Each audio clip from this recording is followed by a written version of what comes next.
Hi y'all. I know it has been a skinny minute since I posted here, but I am glad to be back and glad y'all could join me. Today I'm going to be talking about the method that I use for what I call a perfect granny square. Now some of this might look familiar to you, but there might be an exception. So what I've got today is a 4-weight acrylic. I think this is Lion Brand, the Pound of Love, and I have got a 5mm crochet hook. That's my favorite size to work with, so you're going to see a lot of my little blue friend. Okay, start off with, we're going to make a slip knot just like we do for so many other projects. Kind of loosely though, because we're going to tighten it up later. Just pull it down a little bit, and we're going to chain 3. 1, 2, 3.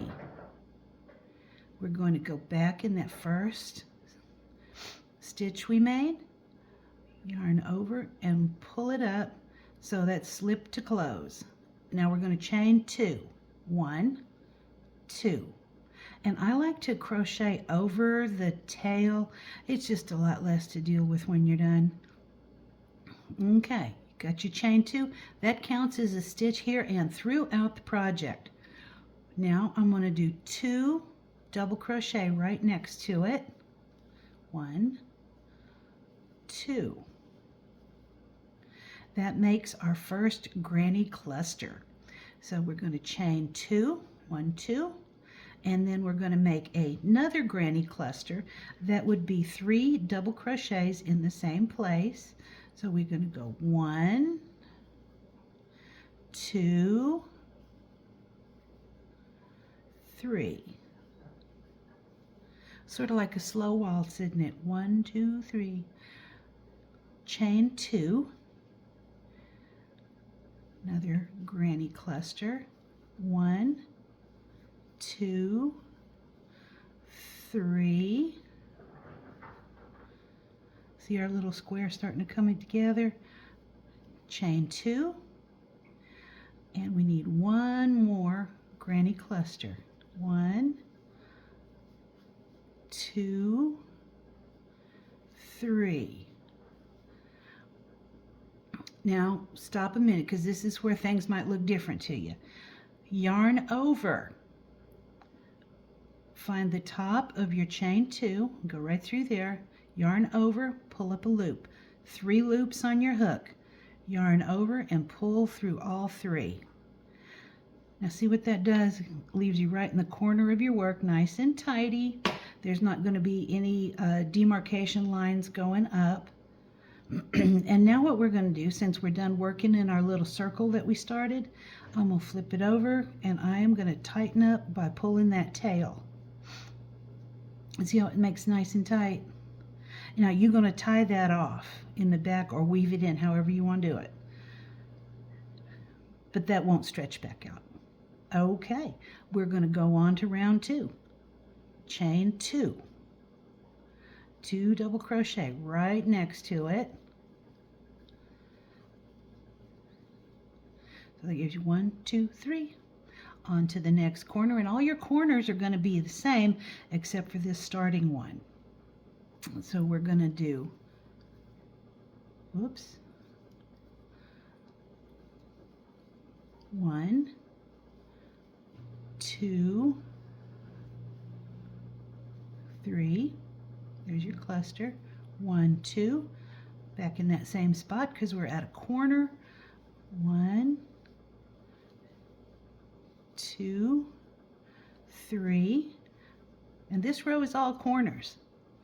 See how your nice corners are coming out?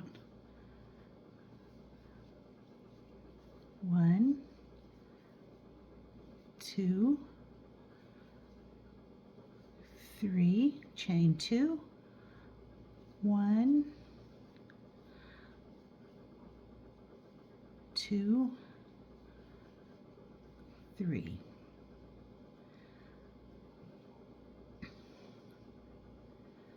One, 2, 3, chain 2, 1,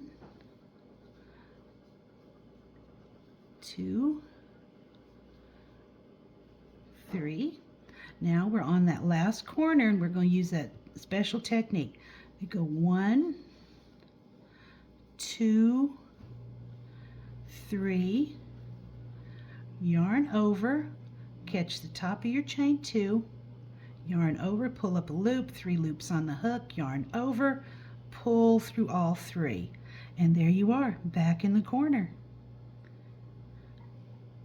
So we're going to make one more row and then I'm going to leave y'all on your own.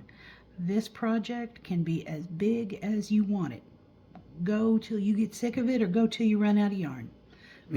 Or you can make a whole bunch of little ones and put it together.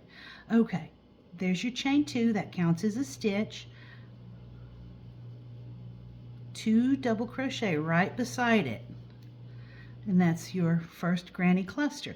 Now you see these natural openings between the clusters? Those are the sides, and that's what we're going to work into now. We're going to go 1, 2, 3 at your corner, and they're always the same. 3 doubles, chain 2, 3 doubles. All the corners will always be just that.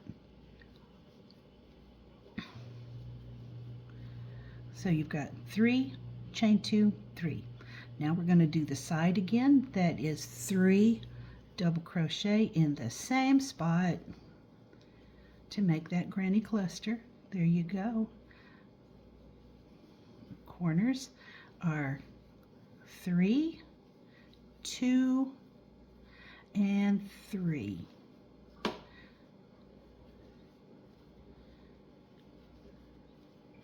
Here's that side again. 1, 2, 3, and a corner. Granny cluster, chain 2, granny cluster. 3, 2, 3 in the corners.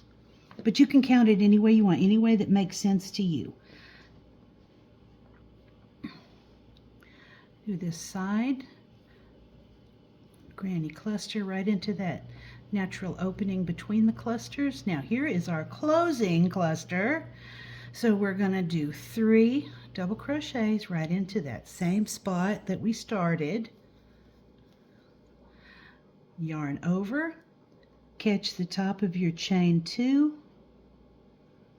yarn over, pull up a loop, 3 loops on the hook, yarn over, pull through all 3.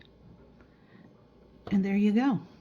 Now the reason I do it like this is because going up there will be no lines of demarcation, and to me it just turns out better. So that's what I do. Thanks for listening. I see y'all next time. Bye-bye.